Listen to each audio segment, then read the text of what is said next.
flash d'informations, même chaîne Web TV, et toujours un plaisir pour moi de vous retrouver. Mesdames et messieurs, bienvenue.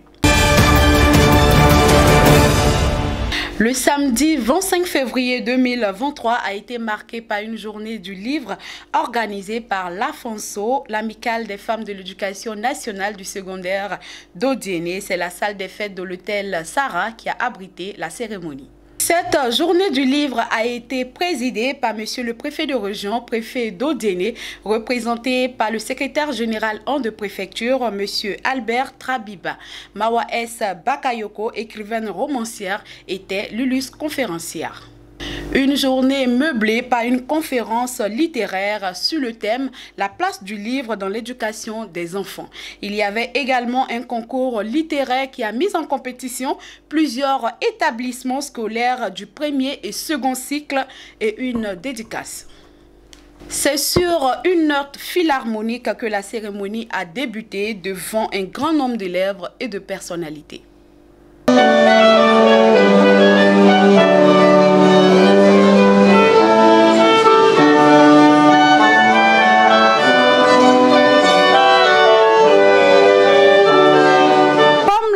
Différentes études comparatistes littéraires, les rapports entre l'art des sons et l'art des mots fonctionnent aussi de manière évidente comme une source d'inspiration mutuelle.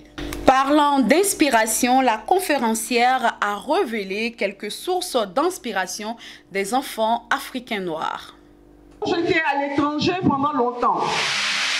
Avec mon mari, on a fait pratiquement une décennie dans ses fonctions à l'étranger. Et parfois, quand j'observais les enfants, ces petits blancs, encore en bas, certains en train de faire des quatre pattes, mais je m'exclamais pour dire, mais les enfants d'Afrique, là, ils font mieux que ça. Ils sont aussi intelligents que les enfants de l'autre côté.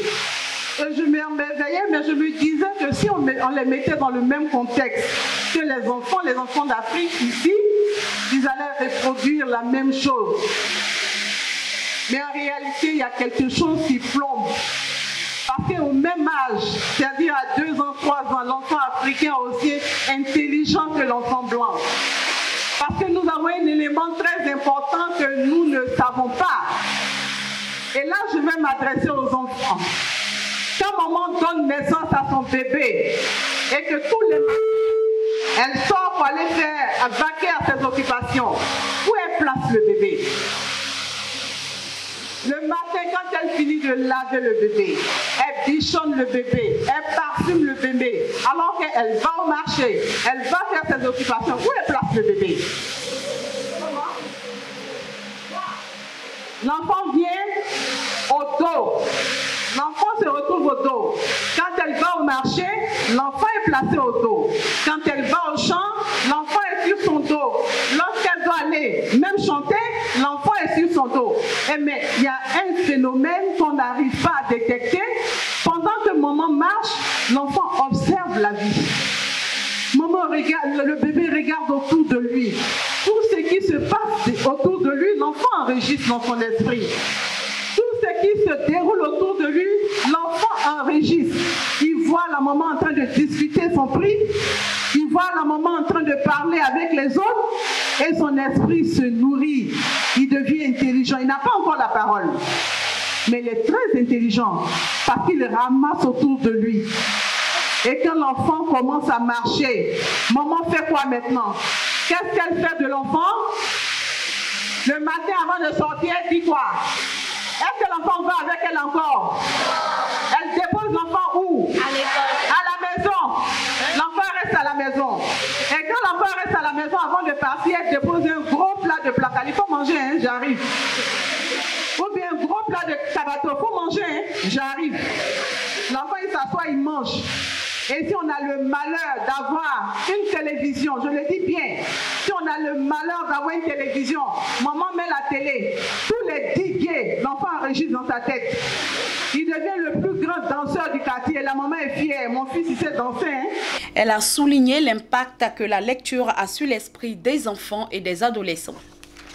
Le programme s'est poursuivi avec la deuxième étape qui constituait la finale du concours littéraire qui a opposé les établissements scolaires secondaires. 6 candidates, 3 pour le premier cycle qui ont présenté le livre Mansa Djurutabari et 3 autres filles du second cycle qui ont présenté un second livre intitulé Sur le joug d'un Dangadé, 2 livres écrits par la conférencière Mawa S. Bakayoko. Après la présentation des livres, les candidates devraient ensuite faire la biographie de l'auteur, un résumé de son livre et la portée littéraire de l'œuvre.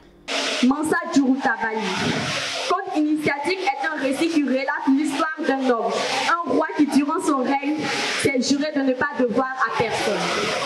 Son égoïsme l'a éconduit et avec lui toute sa lignée. Ce roi totalitaire pensa que toute bonne gestion du pouvoir était basée sur la violence, l'orgueil et l'injustice.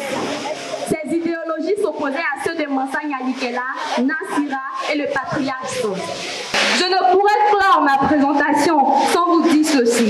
À vous, jeunes femmes, à vous, jeunes hommes, élèves, filles ou garçons, petits ou grands, ne banalisez pas la lecture. Ne vous dites pas que la lecture est inutile et sans intérêt, car elle est la base de votre intelligence. Savoir lire, c'est savoir se promouvoir. Savoir lire, c'est savoir se valoriser. Savoir lire, c'est savoir se diriger, se réaliser et s'aimer. Il est même prouvé que plus vous lisez, plus vous êtes meilleur, car les meilleurs, c'est ceux qui lisent. Il faut noter que 18 établissements de la région du Kabadougou ont compéti en phase éliminatoire de ce concours littéraire. 6 ont été retenus pour la finale. À l'issue du concours, le vainqueur a été le lycée moderne de Dodiéné qui a fait la meilleure présentation du livre et son auteur. Et le vainqueur a obtenu un total de 211 points sur 240. Le deuxième a 205 points sur 240. Le premier, 211 points sur 240. Donc, classé premier avec 211 points sur 240, lycée moderne 2.